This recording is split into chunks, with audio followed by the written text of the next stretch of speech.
मेरे दिल का प्यारा हो, मेरे सर का ताज तेरी आंखों का तारा हो, मेरे सर का ताज तेरी आंखों का तारा हो। और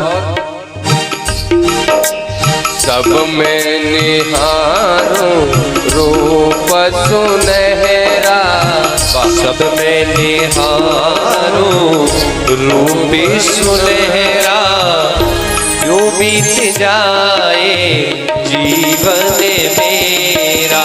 सब में निहारूं रूप सुनहरा, यूं बीत जाए जीवन मेरा। हर श्वास में हो सुमिरन तेरा, यूं बीत जाए जीवन मेरा।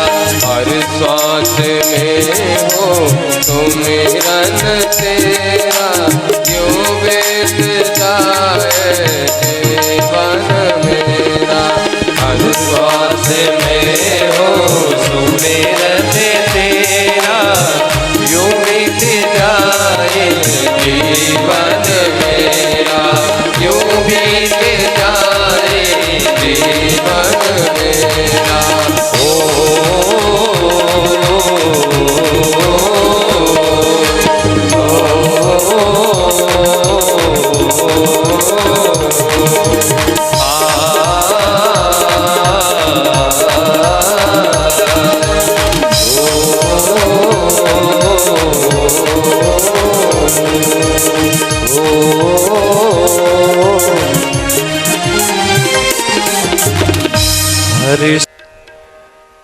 इंद्र देवता को भी अहंकार हुआ,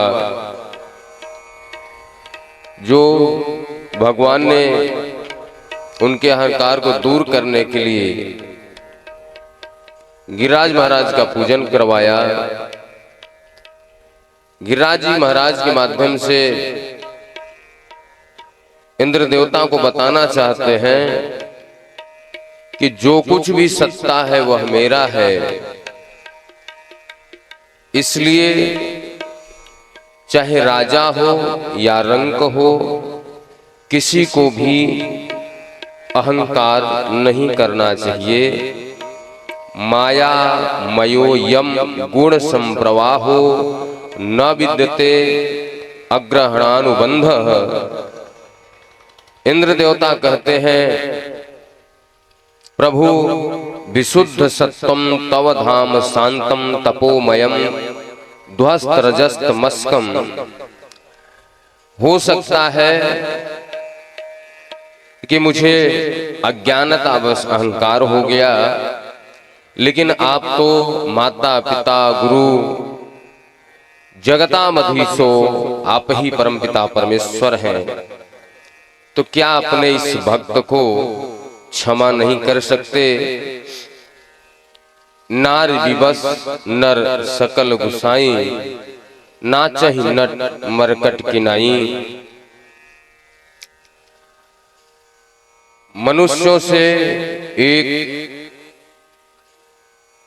कदम ऊपर या एक कदम आगे या एक पद ऊपर मनुष्यों और देवताओं में मात्र एक सिद्धि का अंतर है। फर्क यह है कि मनुष्यों का शरीर विकार युक्त है और देवताओं का शरीर विकार युक्त नहीं है। नहीं तो जो स्वभाव देवताओं का है वही मनुष्यों का है, जो मनुष्यों का है वही देवताओं का है। हजारों बार इंद्र बनने के बाद भी इंद्र को अहंकार आता है, हजारों बार ब्रह्मा बनने के बाद भी ब्रह्मा को अहंकार आता है। फिर से अपने पद से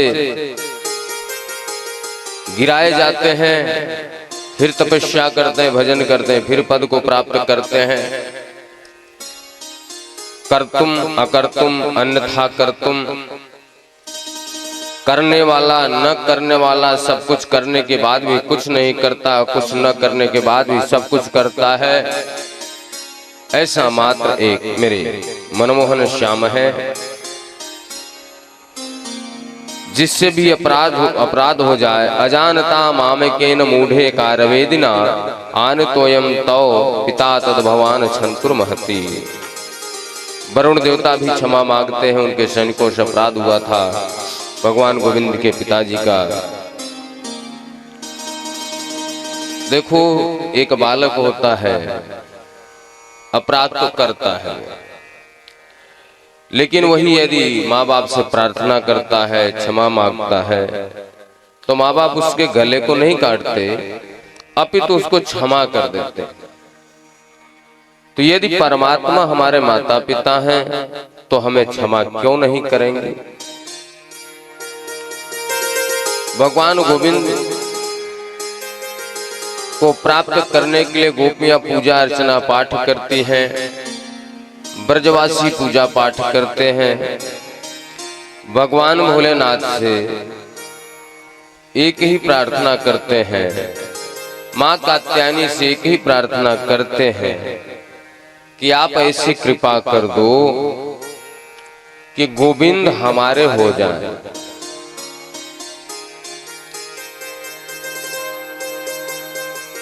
गोविंद से हमारा नाता जुड़ जाए।